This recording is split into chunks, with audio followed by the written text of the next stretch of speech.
کہ اللہ کے رسول علیہ السلام نے فرمایا کہ سارے مسلمان ایک عمارت کی مانند ہیں، ایک اینٹ دوسری اینٹ کے ساتھ مل کر اس عمارت کو مضبوط کرتی ہے، ایک مسلمان دوسرے کے ساتھ ملے اس عمارت کو مضبوط کریں۔ اللہ کے رسول علیہ السلام نے فرمایا کہ سارے ایمان والے ایک جسم کی طرح ہیں، جیسے جسم میں آنکھ میں تکلیف ہو سارا جسم محسوس کرتا ہے،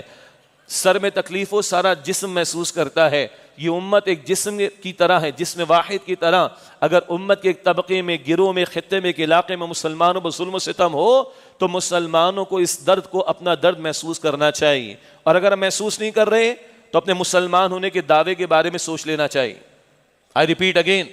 اگر یہ درد ہم محسوس نہیں کر رہے تو اپنے اسلام کے دعوے کے بارے میں اور اپنے مسلمان ہونے کے دعوے کے بارے میں ہمیں ری وزٹ کر لینا چاہیے، سوچ لینا چاہیے کہ اسلام کی کوئی رمق ہمارے اندر موجود ہے بھی یا نہیں۔ کچھ کرنا تو بات کی بات ہے، اس رمق کو تو محسوس کریں، بلکہ اس درد کو تو محسوس کریں۔ اگر درد محسوس ہوگا تو ہاتھ بھی اٹھیں گے دعا کے لیے،